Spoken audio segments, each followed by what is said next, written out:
welcome back after our little break there. And this is going to be the Bucyrus City Council President question and answer session. Again, we're going to do a Q&A format, not as much of a debate, and as well, audience participation, we'll call it again, did very well during the mayoral portion, and so we'll keep that going.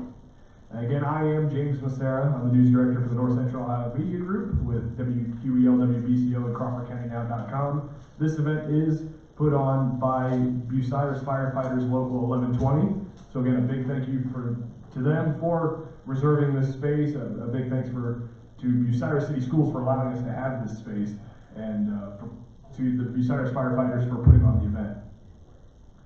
There are two Republican candidates for Bucyrus City Council President. They are Mr. Kurt Fankhauser and Mr. Terry Spiegel, and we welcome both of them first and foremost. And again, there will be just this portion due to the participation in the other political parties' registration for the election. So the first thing we're going to do, and Mr. Spiegel, since you have the microphone, we'll start with you, is just to please share your most previous employment and any experience you had either as an elected official, civil employee, or any other position that you feel is relevant to the position you're seeking. Okay. Working? Okay, thank you. I'd like to thank the Fire Department Union for putting this on. It's a great opportunity for us to express our opinions on different items. I am Terry Spiegel. I worked for the City of Bucyrus for 47 years. I was superintendent at the wastewater plant for 20, and the last 3 years I was the utility director in charge of all the water side. As far as my background as getting elected, I've never ran for a public office before, but I've done a lot of civic organization stuff. I'm a past district governor for the Lions Club, where I joined the Bucyrus Lions Club in 1982. I was district governor in 98, 99, where I was presided over 65 clubs in the North Central area, and my wife and I visited every one of them within a year. So we put a lot of miles on in this area. I'm also heavily involved in our church. We go to Good Hope Lutheran Church. I'm a past council president of that church. We enjoy going there.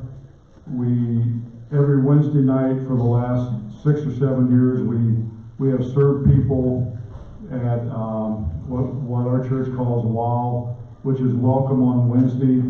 We feed anywhere from 40 people, and we've had up to 135 at one time. So we both enjoy doing that, and I feel that as a part of this community, we need to give back the best that we can do, and that is my way of doing that.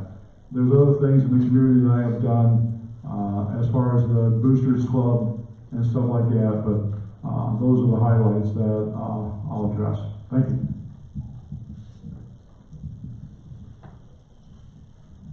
Kurt Fankhauser. I'm 32 years old.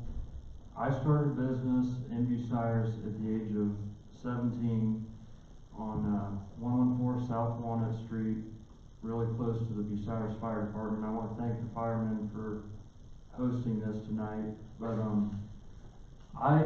a lot of people don't know this, but I actually, when I had that business on South Walnut, I actually spent a lot of time at the fire department, and that actually inspired me to. I then, a couple years later, became a volunteer firefighter in this community and served for, it was at least 10 years.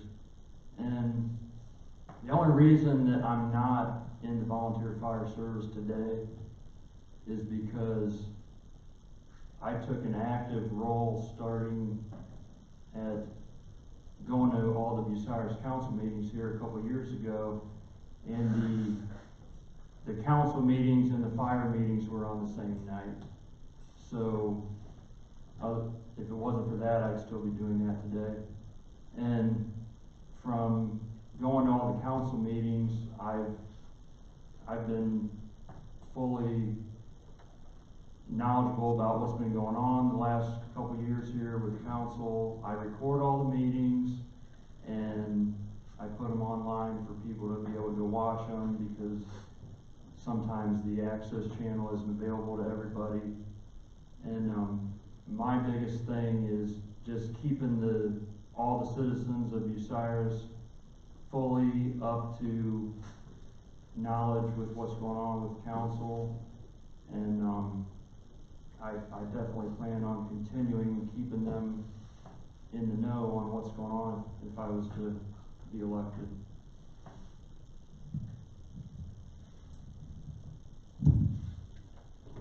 Thank you.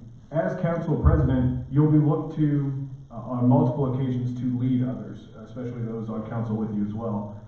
Can you please share any leadership experience you have gained in your life?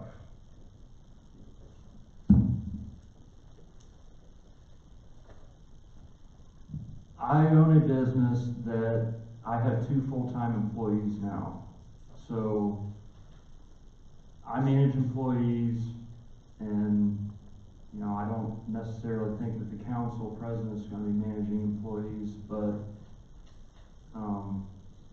the council president is going to have to keep all the council members fully up to date with any issues that are pressing with the council. And in the last year, there's been several issues that have come up. One I'm going to point out is the proposed bike lanes on North Sandusky Avenue. It was, the city administration knew for a very long time before that vote was to come up that those people were going to be losing their on-street parking. I was at the meeting when that came up. That night of that meeting, I went out to that neighborhood, and every car that was parked in those parking spots, I put a paper on there that said, you need to come to this council meeting on this date. There's going to be discussion on you losing your parking. So I'm already doing a lot of the informing of the citizens of what's going to affect them, and I would think that once I was actually in the position, it would be even more than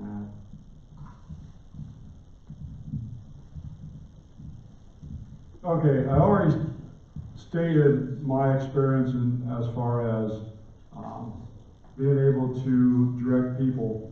As the superintendent of the wastewater plant, I had 7 people under me at one time. We cut it down to 4 people. Also at the water plant, the people out there, there's 6 people out there that I had to direct on which way to go. With a great job with the people that's out there. They do an excellent job.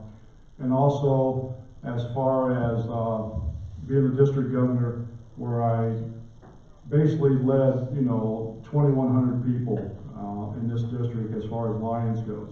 And they looked up to me for their answers and what I could do for them. As far as the city council president, that position is for the purpose of running the meetings and to direct city council members in the right direction, keep them going in the right direction, make sure they're not off on a tangent somewhere at a meeting that goes on and on. We won't allow that. That can't be done. And there's other things that I have done in the past that I think I will do well as the council president. Thank you. Thank you. While some council members are voted at large and some have their own wards, as council president, how do you expect to keep yourself available for all residents of the entire city to find you as a point of contact, either to get answers directly from you or to search out what committee members or council members they need to approach with their questions? Okay. As council president, you have an office up in City Hall, and that office is always open for people to come in and ask questions, and it'll always be open when I'm in there. We have a council clerk that can, if the council president is not there, that person can record the answers or questions that you have, and I would make sure that I would get back to them with the questions that they have. As far as the council members, as a council president, you have to dictate basically what direction you want to do, what committees you want them on. You assign those committees to each council member, and you work with them so that they can work together as a unit and for the best of this community. We're a small community, we have to get along. You can't have a bunch of different ideas. Well, you can have the different ideas, but you have to be able to get on the same page somewhere. And as a small community, we have to do that and work together with the administration and with the people of this community. Thank you. So I have a business that makes me very accessible to, throughout the week, I'm at many other businesses, talking to other business owners, residents of the city, and they're always expressing to me concerns that they have with what's going on in the city and stuff like that. And a lot of that, I take it in, I think about it, and so, yeah, I'm not gonna sit at the council up in the office all day long. I'll go in, I'll check in there. Mr. Hill probably will have had something that somebody has come in and told him, and I'm sure he'll relay that to me. I'm very accessible by email, and a lot of people are using, any form of electronic communication these days, but my most accessible will be from me, basically boots on the ground, interacting with the other businesses and residents of the city on a daily basis, which is what I normally do.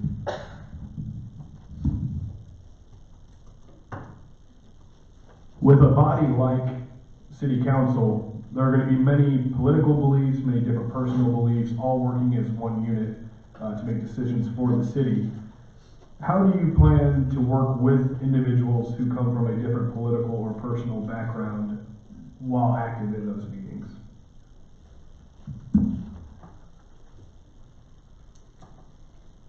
So, I'm a registered Republican. I've been a Republican my whole life. That does not mean that I totally do not get along with somebody that's a Democrat. I have a lot of friends of mine, really close friends, that are Democrats, and when we get together, we do not have any trouble discussing, any city-related issues. I think at the city level, I really don't think that the partisan is as important as it is at higher levels of government. I don't have any problem getting along with anybody as long as they're willing to work with me. And I've got, there's some head of the Democrat Central Committee people here, and I eat lunch with them sometimes, and I can work with them all. Okay, as the superintendent of the wastewater plant for 20 years, I dealt with a lot of different parties in the mayor's office. We had Democrat, and we had Republican, we had a Democrat and Republican. You have to learn to work with those people. You might not always agree with them, but you have to work with them. And it's the same way with the council. As long, when you're on the floor of the council, everybody needs to express their opinion. But as soon as you walk out the door, you become friends again, and you cannot let that step in your way of what party you are. There could be two Republicans who think different, two Democrats who think different, and you have to work and make them work as one unit for the best of this community. The only thing that I can say about it, when I was a district governor, there was 10 districts in Ohio, and we would meet 4 times a year in Columbus, and we all 10 had big egos. We were district governors, and when we went into the room, we stated our opinion, and when we got done, we went out to dinner afterwards, and we were friends, and we still are. And that's how I feel that the council needs to be also. You have to think about the people in this community and how you're going to work with them if everybody does not get along, and it's not good for the community. So we all have to work as one unit and see the best that we can do for the people of this community. And that's how I feel about it. Thank you.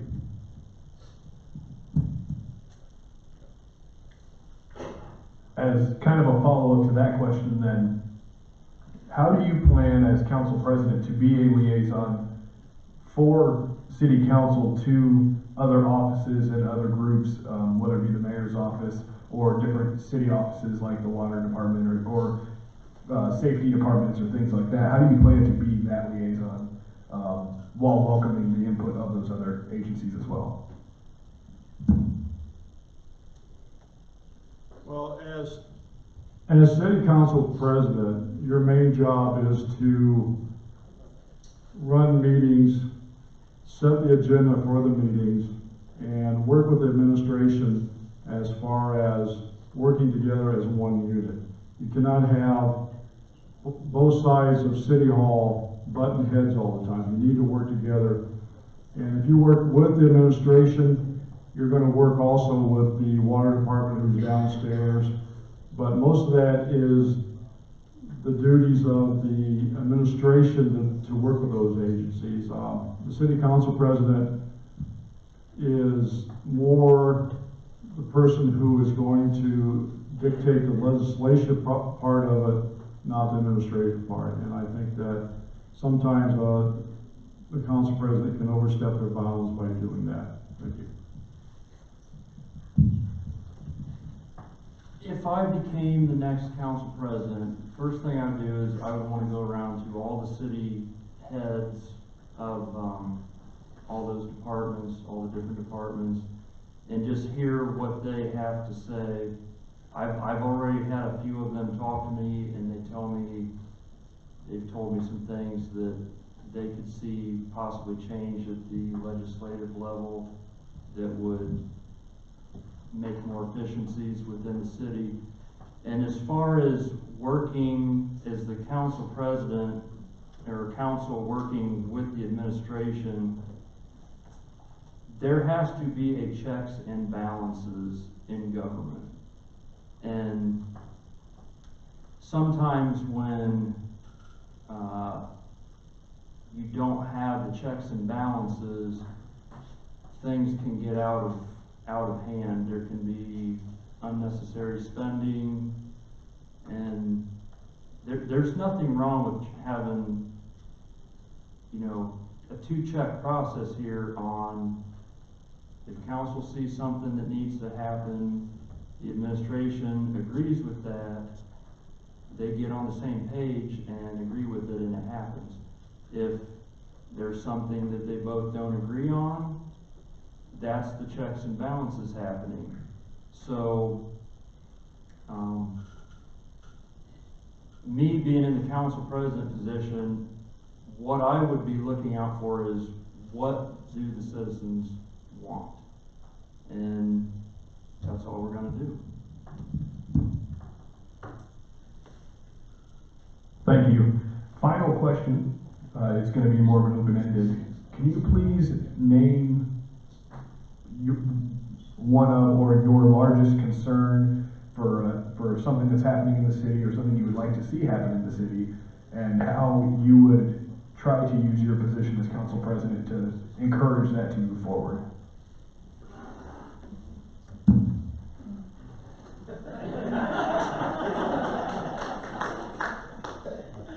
Okay.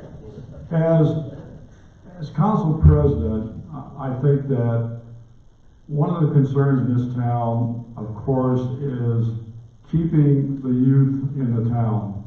That means we need to create some new jobs. We need to work with the administration on getting new jobs and keeping the young people from leaving. They go to college at Ohio State, Bowling Green, Toledo, or places like that, and they stay there. They do not come back into this community for some reason.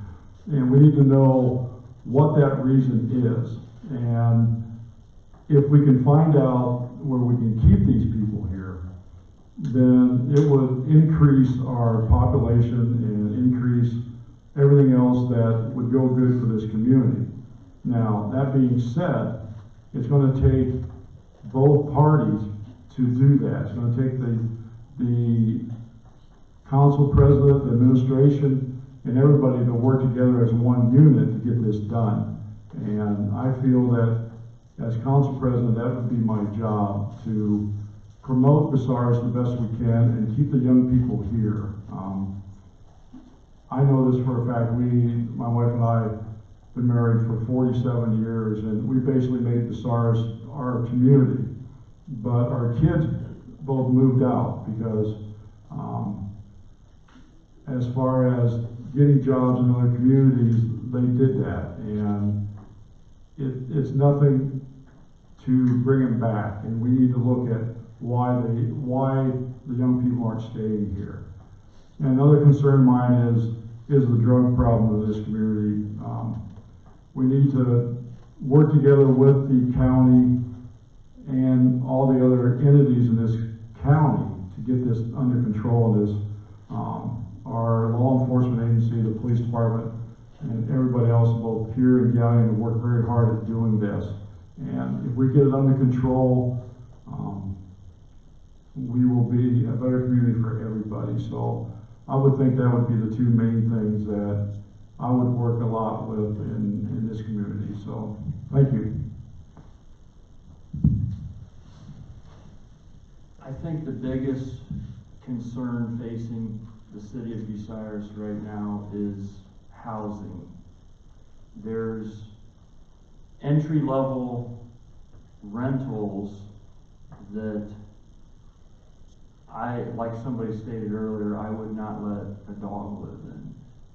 And there's a housing study being done right now, and I think that when that comes back, it's going to say that there's, this, and this area of housing that could be improved upon. And, I'm just going to give an example. Out by Oakwood Cemetery area, there used to be blocks worth of houses being built in the same year, over 10 years ago. You don't see that anymore. Maybe we're going to get one new house in Bucyrus this year, maybe two if we're lucky. And if we can do something that's going to give an incentive for somebody to build a new house, like I'm just going to give, for example, I think the city of Gallion has like a free utility tap. They don't have a tap fee for starting new water service over in Gallion.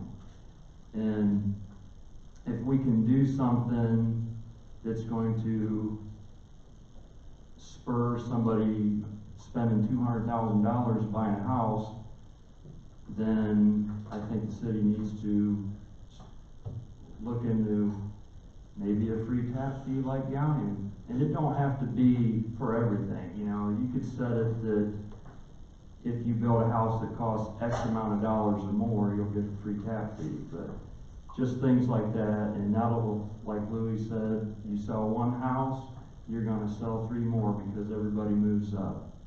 So I actually think that the housing is causing more issues than just the housing itself. Like, there's a lot of factories that have positions to be filled that they can't find people to work in. And I think that's because of the lack of housing options and our population decline, which absolutely needs to be reversed. Thank you. All right. I want to say thank you to Mr. Fankhauser and Mr. Spiegel for coming and speaking during this event as well.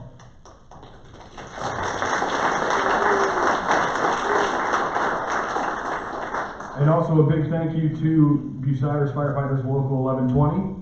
Many of their members are here this evening. And I believe we're going to hear a quick message from Local 1120.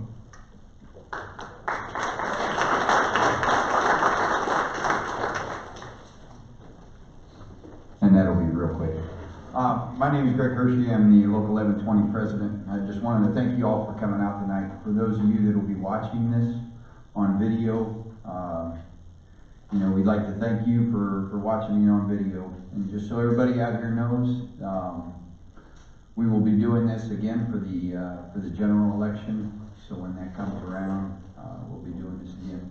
We hope that you guys enjoyed your evening. We will accept any comments, criticisms, or anything so that we can improve this, and we would like to continue this, for years to come. Again, thank you for coming out tonight, and we hope that this was beneficial for you guys. Thank you. And that concludes our evening. Everybody get home safely, and thank you for coming.